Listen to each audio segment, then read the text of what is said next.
বন্যা পরিস্থিতি নিয়ে আরো জানাতে ফেনী ও নোয়াখালী থেকে যুক্ত হয়েছেন সহকর্মীরা। প্রথমে ফেনী থেকে জানাবেন সহকর্মী সমীর উদ্দিন।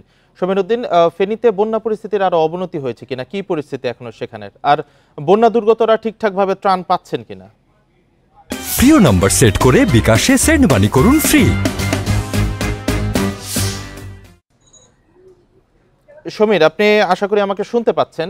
ফেনীতে বন্যা পরিস্থিতির এখন কি অবস্থা রয়েছে, অবনতি হয়েছে কিনা কোনো, আর বন্যা দুর্গতরা আসলে পাচ্ছেন কিনা ত্রাণ ঠিকঠাক মতো? আপনাকে বলে রাখি, গত 20 আগস্ট থেকে ফেনীর যে মুহুরী, সিলোনিয়া এবং কহুয়া নদীর প্রায় 30টি জায়গায় বাঁধ ভেঙে যে পরিমাণ হু করে পানি প্রবেশ করেছে, সেক্ষেত্রে শুরুতে ফুলগাজী এবং পরশুরামে বন্যা শুরু হলেও এটি ক্রমান্বয়ে বেড়েছে ছাগলাইয়াতে, তারপরে সদর উপজেলা সোনাগাজী এবং দাগনভূঞাতে। এই মুহূর্তে দাগনভূঞাতে পানি বেড়েছে, ওখানকার অবস্থা খুবই নাজুক অবস্থা তৈরি হয়েছে, সাথে সাথে সোনাগাজীর অবস্থাও খুবই অবনতি হয়েছে। এছাড়াও ছাগলাইয়াতে পানিবন্দী আছে এবং সদর উপজেলাতে যে পরিমাণ পানি আছে, এই পরিমাণ পানিগুলো না সরার কারণে বিভিন্ন অলিতে গলিতে এখন যে পরিমাণ পানি প্রবেশ করছে, সেখানে মানুষ হাঁটু পরিমাণ নয়, এখন বুক সমান পরিমাণও বিভিন্ন গলিতে পানি প্রবেশ করছে। তবে ফেনী শহরে প্রচুর পরিমাণে ত্রাণ সামগ্রী প্রবেশ করছে। এই ত্রাণ সামগ্রী বিভিন্ন তৃণমূল প্রত্যন্ত অঞ্চলে প্রবেশ করতে পারছে না। এটির একটি মাত্র কারণ, প্রত্যন্ত অঞ্চলে যে পরিমাণ পানি আছে সেখানে স্পিড বোট এবং ছোট ছোট বোট গুলো যদি থাকতো, তাহলে সেখানে তারা ওই নৌকা করে পানি সুপেয় পানি এবং খাবার একদম তৃণমূলে পৌঁছাতে পারতো। কিন্তু নাজুক অবস্থা তৈরি হওয়ার কারণে সেই অঞ্চলগুলোতে নৌযানের অভাবে সেই প্রত্যন্ত অঞ্চলে মানুষ খাবার, সুপেয় পানি প্রবেশ করতে পারছে না বলে সেখানকার মানুষ নিদারুণ কষ্টে রয়েছে। জেলা প্রশাসনের তথ্য মতে ফেনী জেলাতে প্রায় 8 লক্ষ মানুষ বন্যায় আক্রান্ত হয়েছে। এর মধ্যে 1,50,000 মানুষকে আশ্রয় কেন্দ্রগুলোতে নিরাপদ স্থানে নিয়ে আসা হয়েছে বলে আমাদেরকে জেলা প্রশাসক মোসাম্মদ শাহিন আক্তার জানিয়েছেন। এছাড়াও তিনি বলেছেন, সরকারি বেসরকারি ভাবে 60,000 শুকনো খাবার তারা বিতরণ করেছেন।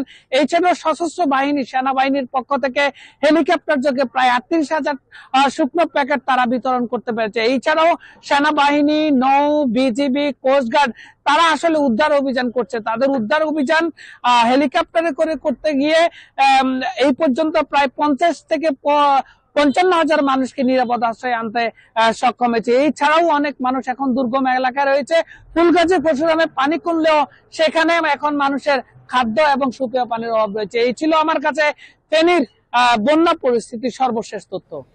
জি সমীর, আপনি সাথেই থাকবেন। এবার নোয়াখালী থেকে জানাবেন সহকর্মী আবু নাসের। আবু নাসের, নোয়াখালীর কোথাও কি নতুন করে পানি বেড়েছে কিনা, ত্রাণ সহায়তা কেমন চলছে সে জায়গায়?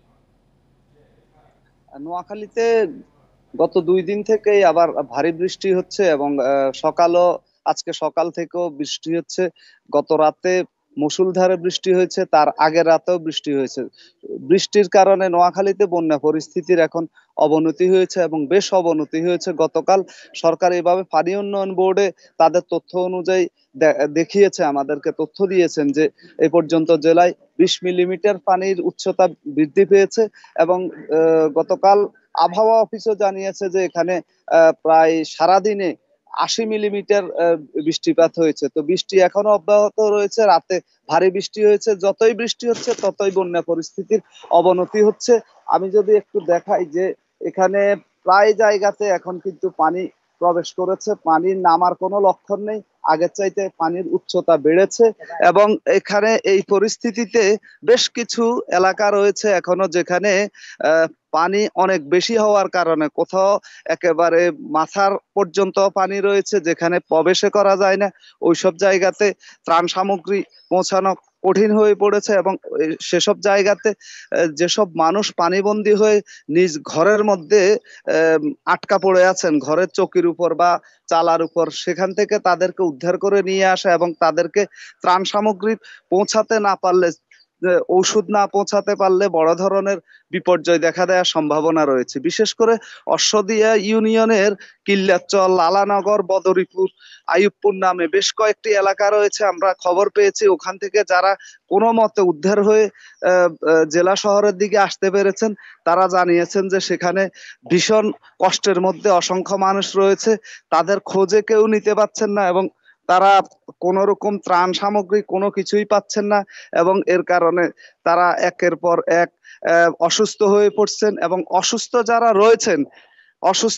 রয়েছেন তারা তাদের ওষুধও পাচ্ছেন না, ওষুধ নেওয়ার জন্য শহরে আসার মতো অবস্থাও নাই।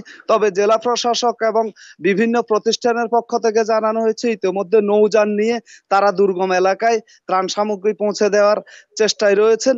বিশেষ করে যুব রেড ক্রিসেন্ট, রোভার স্কাউটের স্বেচ্ছাসেবী যারা রয়েছেন তারা যেহেতু অভিজ্ঞতা সম্পন্ন এই বিষয়ে, তাদেরকে এই ত্রাণ সামগ্রী পৌঁছানোর কাজে যদি ব্যবহার করা যায় এবং পর্যাপ্ত নৌযান যদি আরো আনা যায় সরকারি বেসরকারি ভাবে, যারাই ত্রাণ দেবেন সাথে করে নৌযান আনলে এবং খবর নিয়ে যারা আটকা পড়েছেন তাদেরকে যদি ত্রাণ সামগ্রী দেওয়া যায় তাহলে এই বিপর্যয় থেকে কিছুটা মানুষ উদ্ধার পাবে বলে স্থানীয় ভুক্তভোগী জনগণ জানিয়েছে। এ হচ্ছে আমার কাছে এখানকার সর্বশেষ।